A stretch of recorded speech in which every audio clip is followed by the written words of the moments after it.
یہ سب کچھ سنا کر اسے کہا کہ تم پر اور تمہارے بیٹے پر ان غریبوں کی آہ پڑی ہے۔ میں نے یہ بھی کہا کہ تم نے اپنے بیٹے کو بگاڑ کر راجکمار نہیں بلکہ اپنے علاقے کا مہاراجا بنائے رکھا۔ اس کی بجائے اس میں عقل پیدا کرتے اور اسے شریفوں کے راستے پر چلاتے تو آج تمہیں یہ صدمہ نہ پہنچتا۔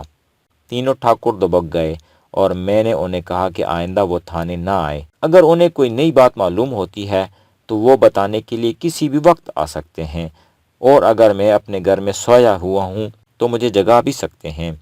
یہ کہہ کر میں نے انہیں تھانے سے چلے جانے کو کہا۔ کہانی میں جانے سے پہلے آپ سے ایک ہی درخواست کہ اگر آپ اس چینل پر نئے ہیں تو اس چینل کو سبسکرائب کیجئے اور ساتھ ہی بیل آئیکن کو آل پر سیٹ کیجئے تاکہ ہر نئی آنے والی جاسوسی ویڈیو کی نوٹیفیکیشن آپ کو سب سے پہلے مل سکے۔ تو آئیے کہانی کی طرف چلتے ہیں۔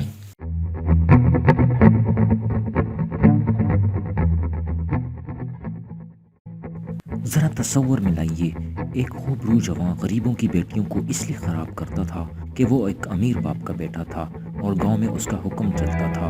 پھر اس نے اس لڑکی کو زبردستی اٹھایا اور خراب کرنے کے لیے لے گیا۔ اسے پہلی یہ سزا ملی کہ اس لڑکی کے ہاتھوں قتل ہوا۔ اب دیکھیے اللہ تعالیٰ نے کس طرح میری مدد فرمائی۔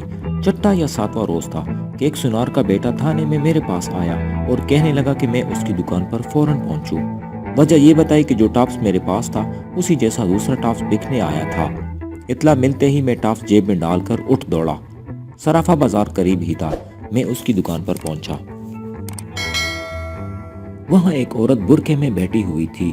اس سنار نے دکان کے نصف حصے میں ایک پردہ لٹکایا ہوا تھا۔ پردہ دار خواتین کو وہ اس پردے کے پیچھے بٹھایا کرتا اور زیورات دکھایا کرتا تھا۔ اس نے وہ ٹاپس مجھے دے دیا اور دکان کے دوسرے حصے کی طرف اشارہ کیا۔ میں نے اس عورت سے کہا کہ وہ ذرا میرے ساتھ اس پردے کے پیچھے چلیں۔ وہ پہلے تو ذرا جھجکی، لیکن میرے اچھی طرح بولنے کی وجہ سے وہ آہستہ آہستہ اٹھی اور پردے کے پیچھے آ گئی۔ وہاں کرسی رکھی ہوئی تھی۔ میں نے اسے وہاں بٹھایا اور پوچھا کہ وہ یہ ٹاپس کیوں لائی ہے۔ اس نے برقعے کا نقاب اوپر کر دیا اور کچھ گھبراہٹ کے لہجے میں مجھ سے پوچھا کہ میں اس سے کیوں یہ پوچھ رہا ہوں۔ میں نے اسے بہت تسلیاں دی اور کہا کہ وہ ذرا سا بھی ڈرے اور گھبرائے نہیں۔ میں کسی خاص مقصد کے تحت پوچھ رہا ہوں اور اس پر کوئی حرف نہیں آئے گا۔ اس نے ذرا جھمکتے ہوئے جو بات بتائی وہ مختصراً یوں ہے کہ یہ اس کی بیٹی کا ایک ٹاپس ہے، دوسرا کہیں گم ہو گیا ہے۔ میں ایسا دوسرا ٹاپس نہیں بنوانا چاہتی کیونکہ اتنے پیسے نہیں۔ بہتر یہ سمجھا کہ یہ ٹاپس بیچ دوں اور بیٹی کو ہلکے پھلکے رنگ بنوا دوں گی۔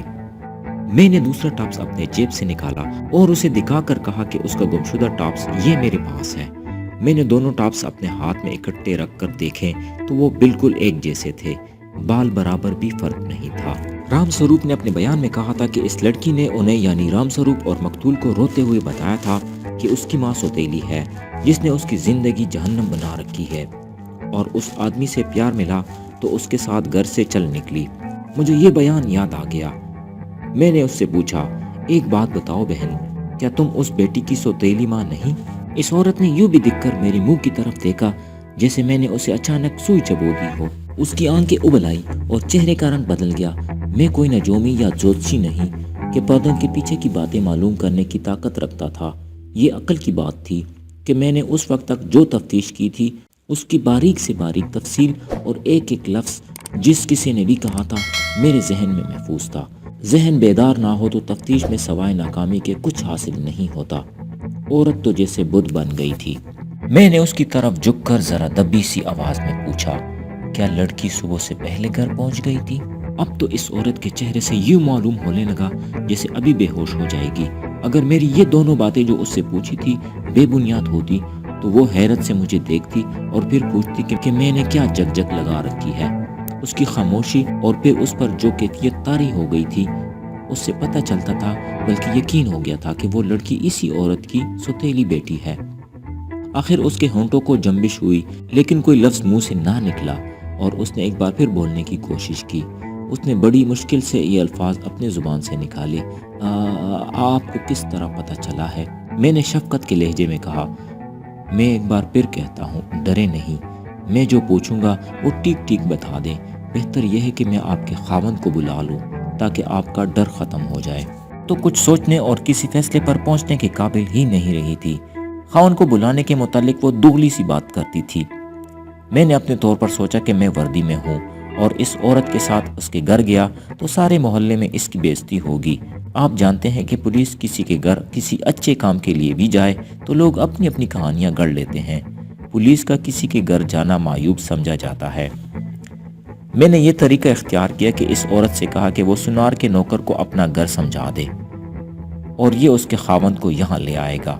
میں ابھی اس عورت کو تھانے بھی نہیں لے جانا چاہتا تھا، لے جاتا تو کوئی روک ٹوک نہیں تھی۔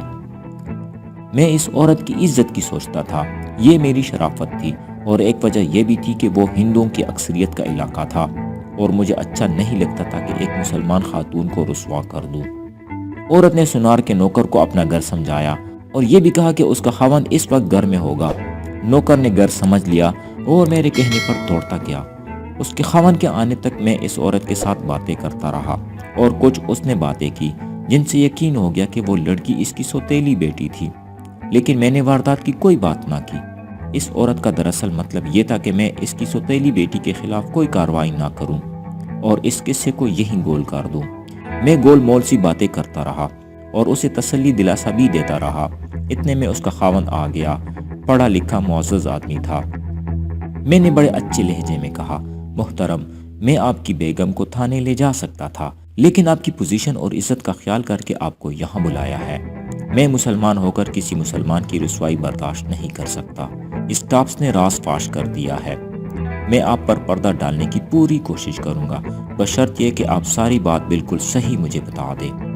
صحیح بات مجھے یہ ٹاپس دیکھنے سے پہلے ہی معلوم ہو گئی تھی۔ آپ کی بیٹی گھر سے لاپتہ ہو گئی تھی اور اسی رات واپس آ گئی تھی۔ اس کے علاوہ مجھے بہت سی باتیں معلوم ہیں۔ بہتر یہ ہے کہ آپ اپنی بیٹی کو ساتھ لے کر میرے پاس تھانے آ جائیں اور ذرا سا بھی گھبراہٹ اور بے عزتی محسوس نہ کریں۔ میں آپ پر پورا اعتماد کروں گا۔ اگر آپ نے میرے اعتماد کو ٹھیس پہنچائی تو میرا رویہ تھانے داروں والا ہوگا اور آپ کے گھر پر باقاعدہ پولیس کا چھاپا مارا جائے گا۔ میں انہیں تھانے بلانے کا جو طریقہ اختیار کر رہا تھا یہ پولیس کے قاعدے اور ضابطے کے خلاف تھا۔ مجھے اس شخص اور اس کی بیٹی اور اس کی بیوی کو اسی وقت پکڑ کر تھانے لے جانا چاہیے تھا، لیکن میں پھر کہوں گا کہ ان کی عزت کا خیال آتا تھا۔ اس معزز آدمی نے میری عزت رکھ لی اور انہیں سنار کی دکان سے رخصت کر کے تھانے آ گیا اور کچھ ہی دیر بعد وہ اپنی بیٹی کو ساتھ لے کر تھانے آ پہنچا۔ میں نے اس کی بیٹی کو غور سے دیکھا۔ پہلی چیز یہ نوٹ کی کہ وہ واقعی بہت خوبصورت لڑکی تھی اور اس کے جسم کے تناسب میں ایک خاص کشش تھی۔ میں نے اس کا چہرہ پڑھنے کی کوشش کی۔ میں الفاظ میں بیان نہیں کر سکتا کہ میری ریڈنگ کیا تھی۔ مختصراً یہ کہوں گا کہ یہ عام گھریلو لڑکیوں سے خاصی مختلف تھی اور اس کا چہرہ کچھ اور ہی غمازی کرتا تھا۔ اب میں ان مکالموں کو الگ رکھتا ہوں جو ان کے ساتھ میں نے بولے۔ میں سیدھی کہانی سنا دیتا ہوں۔ باپ کو میں نے باہر بٹھا دیا اور لڑکی کو اپنے سامنے بٹھا کر اسے تسلیاں دی، حوصلہ دیا اور ذہن نشین کرایا کہ وہ مجھے تانے دار نہ سمجھے، اپنا بڑا بھائی سمجھ کر میرے ساتھ بات کرے، وغیرہ وغیرہ۔ لڑکی نے ایسے لہجے میں بات کی کہ مجھے حیران کر دیا۔ اس نے کہا، مجھے اب کسی کا ڈر نہیں، مجھے ذرا سا بھی گھبراہٹ نہیں۔ اپنی عزت بچانے کے لیے میں نے ایک ہندو کو قتل کیا ہے۔ آپ سے صرف یہ درخواست کرتی ہوں کہ جتنا جلدی ہو سکے مجھے پھانسی دے دے۔ اس لیے نہیں کہ میں نے ایک آدمی کو قتل کیا ہے، بلکہ اس لیے کہ میں اس زندگی سے تنگ آ چکی ہوں۔ مجھے پھانسی نہیں دی جائے گی تو میں اپنی جان خود لے لوں گی۔ اس جینے سے موت اچھی ہے۔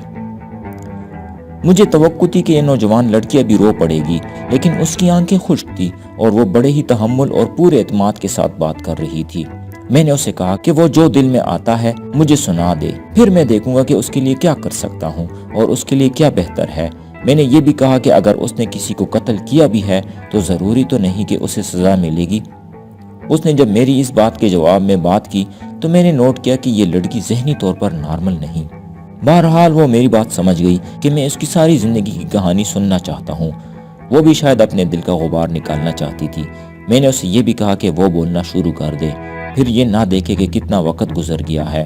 میں سنوں گا اور پوری توجہ سے سنوں گا۔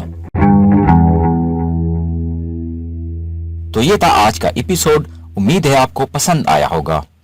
کمنٹس میں اپنی رائے کا اظہار ضرور کیجیے۔ اس کے ساتھ ساتھ اس چینل کو سبسکرائب کیجیے اور بیل آئیکن کو بھی پریس کیجیے تاکہ ہمارا ساتھ برقرار رہ سکے۔ شکریہ۔